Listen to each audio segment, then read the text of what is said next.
আগামী শিক্ষা ব্যবস্থা বা আগামী প্রজন্মের শিক্ষা ব্যবস্থাকে আপনারা কোন দৃষ্টিতে দেখছেন? এই প্রশ্নটা আসার আগে আমি বলি, শেখ হাসিনা কি এমন কোন প্রসেস দেশে রেখে গিয়েছে যে জায়গায় একটা ইলেকশন হওয়া পসিবল?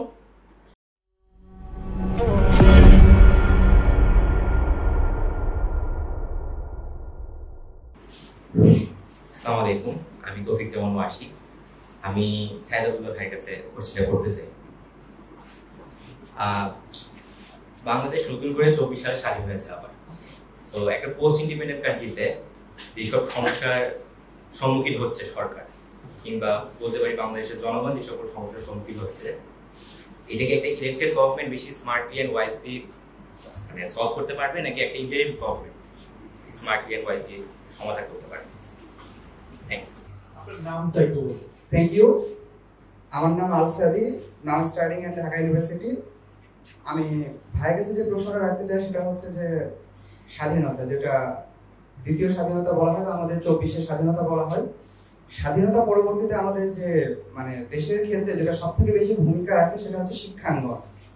সো আমি এক্ষেত্রে যে মানে কোশ্চেনটা করতে চাই সেটা হচ্ছে যে আগামী শিক্ষা ব্যবস্থা বা আগামী প্রজন্মের শিক্ষা ব্যবস্থাকে আপনারা কোন দৃষ্টিতে দেখছেন, বা আমাদের শিক্ষা ব্যবস্থার ক্ষেত্রে চিন্তাধারা, রিসার্চ বা যেই সেক্টরে আমরা যাই না কেন, স্পেসিফিক্যালি আমাদের যে রিসার্চ সিস্টেম বা আমাদের আগামী যে তরুণরা আসছে তাদের মেধা বৃত্তি বিকাশে, তাদের মেধা মনন বিকাশে কেমন ভাবে ভূমিকা রাখলে দেশের উন্নয়ন সম্ভব?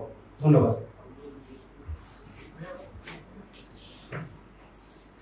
ধন্যবাদ গুরুত্বপূর্ণ প্রশ্নটার জন্য।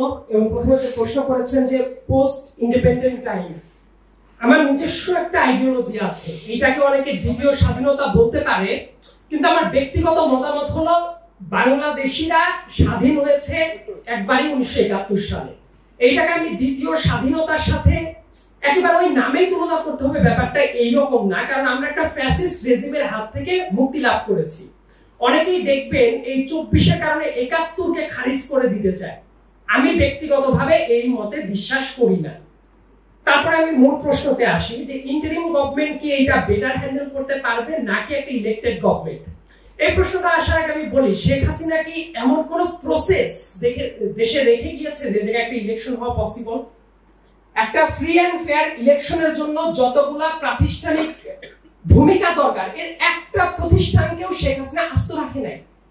ইলেকশন কমিশনের দিকে তাকান, আইন শৃঙ্খলা বাহিনীর দিকে তাকান, বিচার ব্যবস্থার দিকে তাকান, প্রত্যেকটা প্রতিষ্ঠানের অলরেডি কবর দিয়ে এসে চলে গেছে।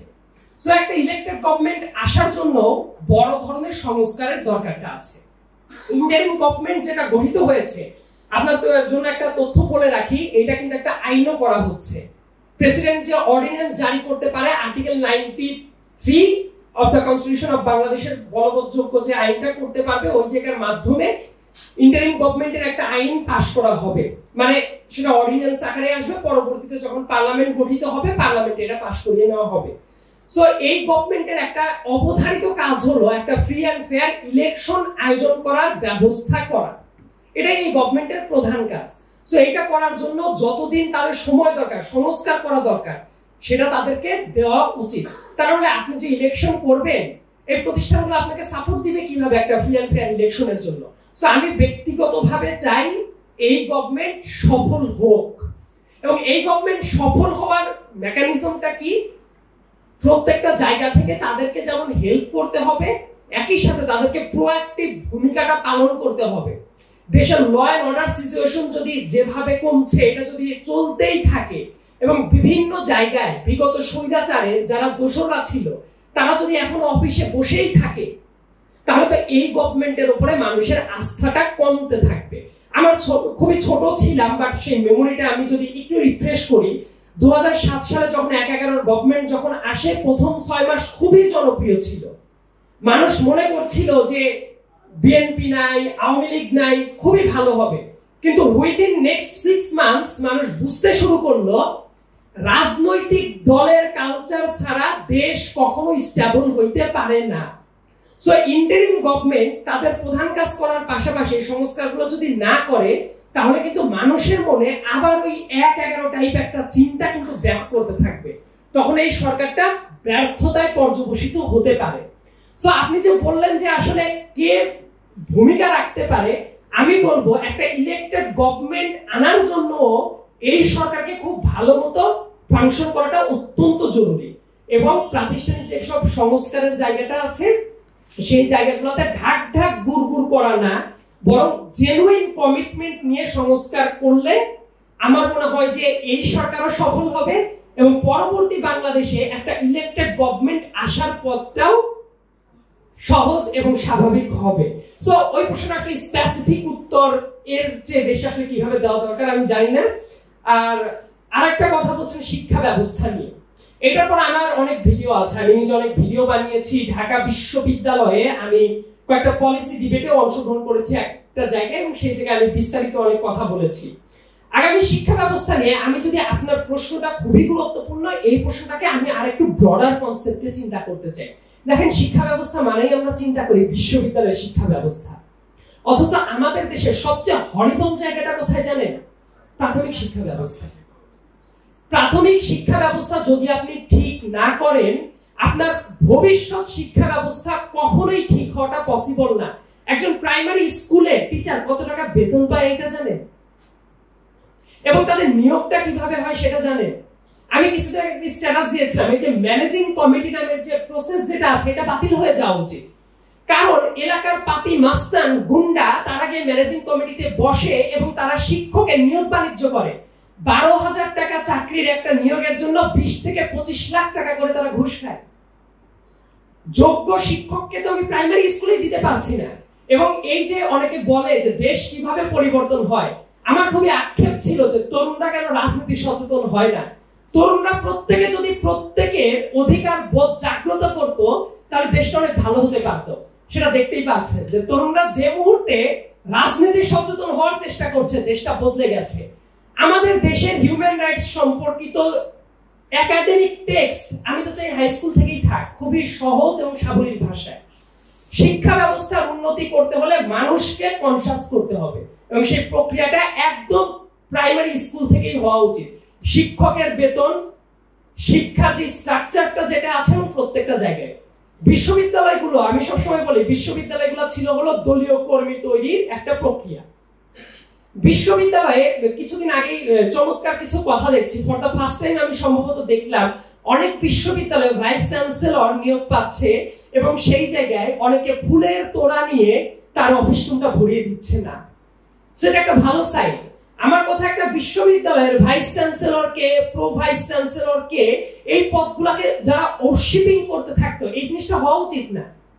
এবং বিশ্ববিদ্যালয়ে যদি যান দেখবেন অনেক শিক্ষক আছেন যারা দুনিয়ার সবকিছু করতো, একটা কাজ করতো না, সেটা হলো পড়ানোর কাজ। সো এই কালচারটা যদি বন্ধ করতে চান, শিক্ষক ছাত্র রাজনীতি নিয়ে অনেকে অনেক কথা বলে, আমি এর আগে কথা বলেছিলাম সবচেয়ে বড় প্রবলেমটা হলো শিক্ষক রাজনীতি। সেই জায়গাটা নজর দেওয়ার দরকার আছে, রিসার্চের জায়গাটার নজর দেওয়ার দরকার আছে। এবং আমরাও যে ব্যাপারটা ফিল করেছি বিশ্ববিদ্যালয়ে, এক একটা বিশ্ববিদ্যালয় ছিল এক একটা কনসেন্ট্রেশন ক্যাম্প। ঢাকা বিশ্ববিদ্যালয়ে যদি যান দেখবেন হলে যে লাইফটা তারা লিড করে, একটা রিফিউজি ক্যাম্পে যারা থাকে তাদের চেয়েও বিলো এভারেজ লাইফ তারা লিড করে। যে খাবারটা খায় বাংলাদেশের সবচেয়ে জঘন্যতম খাবারটা খায় তারা, যারা বিশ্ববিদ্যালয়ে হাজার লক্ষ মানুষের সাথে কম্পিটিশন করে বিশ্ববিদ্যালয়ে ভর্তি হয়। সো এই সমস্যাগুলো যদি মোকাবেলা না করতে পারেন, 3 বেলা ভালো খাবার, শিক্ষার একটা পরিবেশ, ন্যূনতম অ্যাকোমোডেশন, এই ব্যবস্থাগুলোর দিকে নজর দেওয়ার দরকার আছে।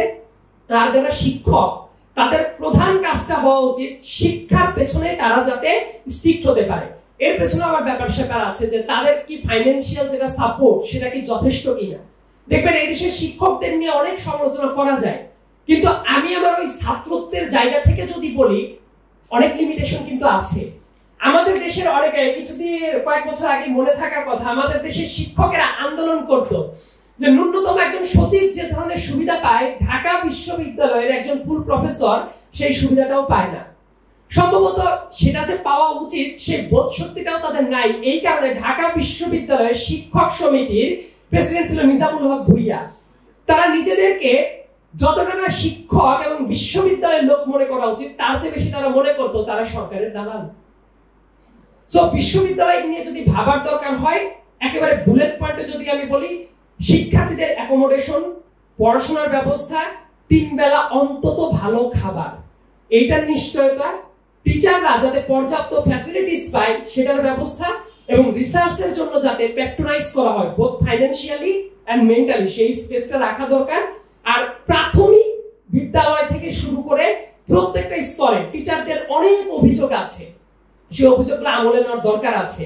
যেমন তাদের স্যালারি স্ট্রাকচার, তাদের ট্রান্সফারের কিছু ব্যাপার স্যাপার আছে, তাদের বিভিন্ন উৎসব ভাতা থেকে শুরু করে নানা রকম বৈষম্যের জায়গাটা আছে। এই ব্যাপারগুলো যদি অ্যাড্রেস না করা যায়, কেতাবি ভাষায় আমরা যতই বলি উন্নতি সম্ভব না। আর একটা খুবই গুরুত্বপূর্ণ ব্যাপার আছে, সিলেবাস প্রণয়ন। বিগত দিনে বাংলাদেশের সিলেবাস প্রণয়ন এবং একাডেমিক কারিকুলামের যে ব্যাপারটা, এইটা ডিল করা মানেই ছিল, আমি সবসময় বলতাম এটা একটা জাফর ইকবালীয় প্যাটার্নে কাজটা করা হতো, এবং বাংলাদেশের সর্বনাশ পাঠ্যপুস্তকে সেটা করে দেওয়া হয়েছিল। সো এই জায়গাটা যদি চেঞ্জ করতে হয়, এটা হুট করে এসে চেঞ্জ করে দিতে হবে এইটা না। যারা প্রকৃত পক্ষেই কাজ করতে পারে এবং ক্যাপাবল, তাদেরকেই এই পোস্টগুলোতে নিয়োগ দেয়। শিক্ষা ব্যবস্থার ব্যাপারটা এইরকম না যে 6 মাস পরে বদলাবো, 1 বছর পরে বদলাবো। এই শিক্ষার্থীদের পর কিন্তু মানসিক একটা ট্রমা যেতে থাকে, সেই জায়গাটাও অ্যাড্রেস করার দরকার আছে, যাতে একটা স্টেবল প্ল্যাটফর্ম তারা পায়, একটা স্টেবল কারিকুলাম যাতে পায়, এবং যাদেরকে এই কাজগুলো করার জন্য নিয়োগ দেওয়া হয় যাতে কোনো রাজনৈতিক বিবেচনায় নিয়োগ না দেওয়া হয়, অ্যাবসলিউটলি যোগ্যতার ভিত্তিতে নিয়োগ দেওয়া হয়। ধন্যবাদ।